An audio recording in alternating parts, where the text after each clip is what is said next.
Diperkirakan kita hanya mengetahui 230.000 dari 2 juta spesies yang hidup di lautan. Beberapa dari bagian samudra yang belum dijelajahi masih menjadi misteri. Konon manusia tahu lebih banyak tentang luar angkasa daripada samudra. Buktinya ada peta Mars dan Venus yang lebih baik daripada dasar laut. Jadi, eksplorasi dasar samudra mungkin harus dilakukan secara lebih masif lagi agar kita dapat mengetahui apa misteri tersembunyi di bawah laut. Berikut ini adalah 10 tempat misterius yang tersembunyi di bawah samudra, dikutip dari Science Focus.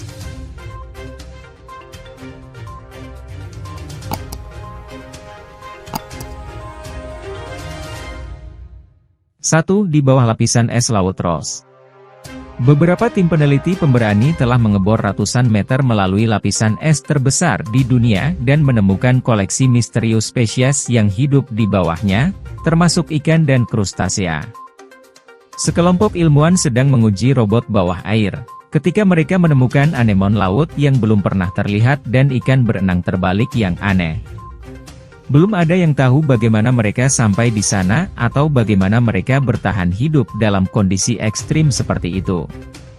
Namun, makhluk yang sulit dipahami ini mungkin memiliki implikasi yang cukup besar bagi astrobiologi, karena para ilmuwan berpikir bahwa lapisan es Antartika memiliki kondisi yang mirip dengan Eropa. Area ini menunjukkan adanya ekstra kehidupan terestrial yang mungkin dapat bertahan dalam lingkungan yang sangat dingin. Meskipun sangat sedikit yang diketahui tentang makhluk laut yang aneh tersebut, para peneliti berharap untuk kembali ke lapisan es dengan robot yang didesain ulang untuk mempelajarinya lebih lanjut.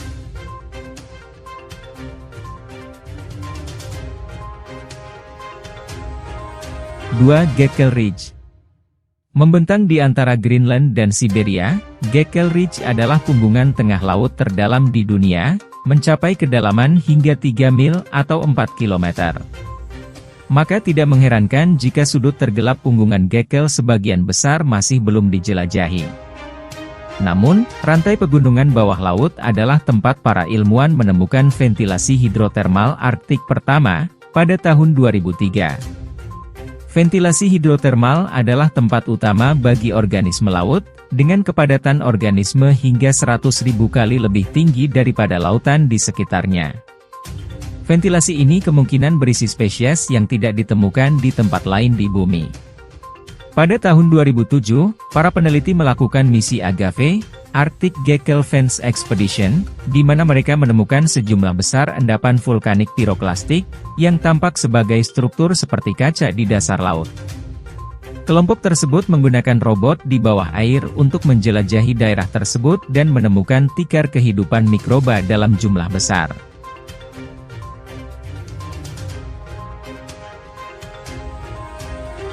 Tiga, rembesan metana di tepi Kaskadia.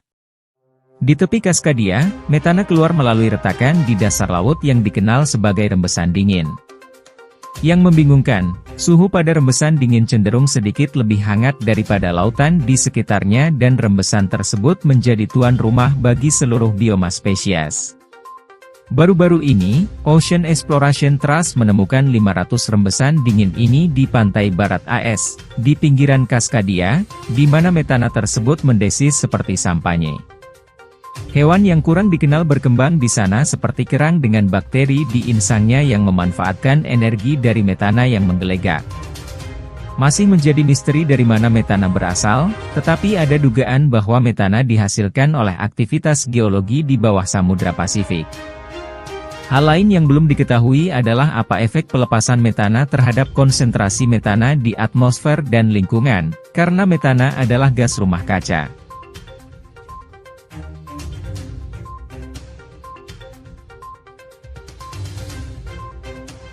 4. Terumbu karang Greenland.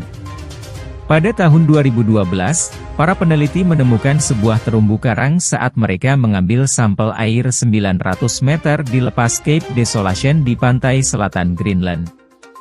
Awak kapal pertama kali menyadari ada terumbu di bawah mereka ketika mereka menurunkan peralatan mereka ke kedalaman dan dihancurkan oleh karang. Awalnya mereka marah karena peralatannya rusak, tapi tim menjadi bersemangat ketika mereka menyadari apa yang ada di bawah mereka. Hampir tidak ada yang diketahui tentang terumbu Greenland, namun terumbu air dingin serupa di Norwegia berusia 8.000 tahun. Berbeda dengan terumbu karang yang terdapat di perairan tropis, terumbu berair dingin mampu tumbuh subur di perairan dengan suhu serendah 4 derajat Celcius dan dalam kegelapan total. Ini karena, tidak seperti kerabat tropis mereka, karang air dingin tidak mengandalkan sinar matahari untuk energi, melainkan memakan zooplankton yang dibawa ke terumbu oleh arus laut. Karena kedalaman tempat mereka ditemukan, banyak misteri masih menyelimuti terumbu air dingin dan hewan yang menghuninya.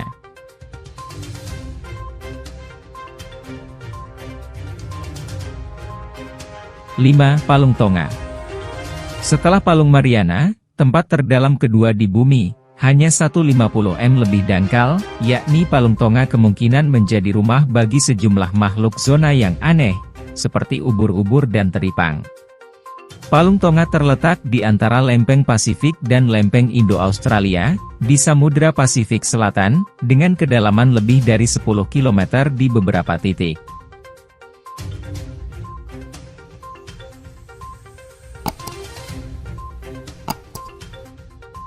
Retakan Vondam.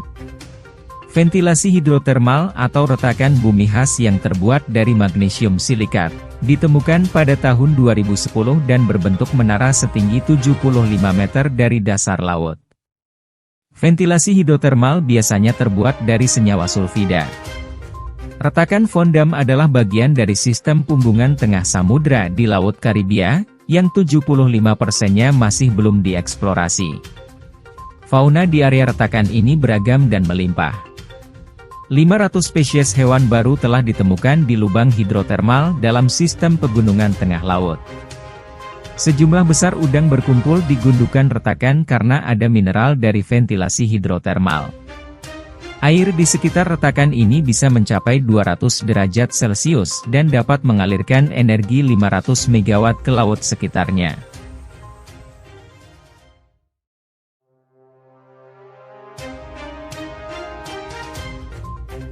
7. Gunung Laut Carter. Pertama kali dipelajari secara detail pada tahun 2013 oleh tim dari University of Bristol. Carter adalah satu dari ribuan gunung bawah laut yang terbentuk dari gunung berapi bawah laut yang telah punah. Carter naik hingga 200 meter di bawah permukaan Samudra Atlantik dan tercakup dalam ekosistem karang yang kaya. Diperkirakan ada lebih dari 1 juta gunung berapi bawah laut, banyak di antaranya masih aktif, ditemukan di titik-titik panas di seluruh dunia. Gunung laut adalah salah satu ekosistem laut yang paling umum dan menarik berbagai jenis ikan, karang serta mamalia. Sayangnya, dalam beberapa tahun terakhir keanekaragaman spesies yang ditemukan di gunung bawah laut telah berkurang karena penangkapan ikan yang berlebihan, khususnya karena penggunaan pukat.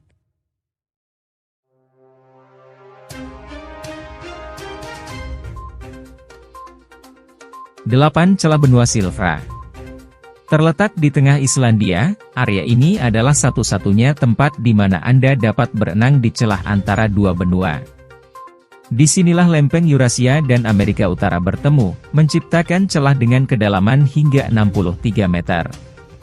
Celahnya semakin lebar 2 cm setiap tahun, membuat jarak antara lempeng dan bumi, yang diakibatkan oleh gempa bumi. Di sana terdapat air tawar yang diklaim sebagai air paling jernih di bumi. Di area ini, jarak pandang hingga 100 meter dan celah tersebut menjadi lokasi menyelam yang populer, meskipun suhu air mencapai serendah 2 derajat Celcius.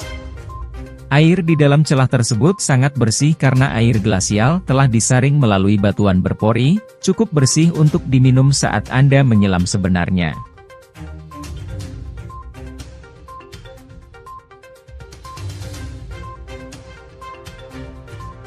9. Terumbu karang Twilight Zone di Kepulauan Chagos.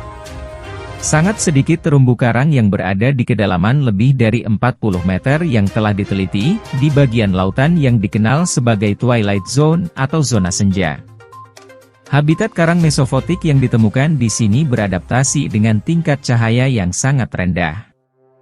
Meskipun banyak spesies karang yang ditemukan di zona senja juga dapat ditemukan di perairan yang lebih dangkal, banyak juga yang memiliki bentuk khas yang lebih cocok dengan area yang kurang terpapar cahaya. Di Samudera Hindia Tengah yang terpencil, terumbu dalam yang sehat di Kepulauan Chagos dapat membantu daerah yang lebih dangkal, pulih dari eksploitasi karang massal tahun 2016. Meskipun karang yang dieksploitasi tidak mati, risiko kerusakannya lebih tinggi. Terumbu karang air dangkal lebih rentan terhadap pemutihan, karena paparan sinar matahari dan terumbu karang di zona senja memberikan perlindungan bagi spesies yang lebih dangkal yang mungkin terancam. Eksplorasi wilayah tersebut dibatasi oleh keterpencilan pulau-pulau dan hingga saat ini penyelaman dibatasi hingga 25 meter. Oleh karena itu masih banyak yang belum diketahui tentang terumbu mesofotik.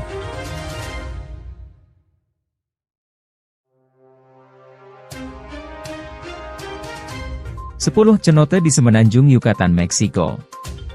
Ribuan lubang alami ditemukan di Meksiko. Lubang ini terbuat dari batuan dasar kapur yang runtuh dan merupakan bagian dari sistem gua bawah air terpanjang di dunia. Meskipun terletak di seluruh semenanjung, cenote terbanyak dapat ditemukan di sekitar tepi kawah Chicxulub, yang diciptakan oleh asteroid atau komet 66 juta tahun yang lalu dalam peristiwa yang diperkirakan menyebabkan kepunahan dinosaurus. Gua-gua dan cenote dibanjiri air tawar di atas air asin, yang merembes masuk melalui jalur ke laut. Cenote yang ditemukan di semenanjung Meksiko selalu memiliki suasana misteri. Suku Maya dulu percaya bahwa itu adalah pintu masuk ke alam baka dan menganggapnya suci. Banyak yang masih belum dijelajahi, tapi para penyelam telah mulai memetakan jalur air bawah tanah dan berenang hingga sejauh 60 mil.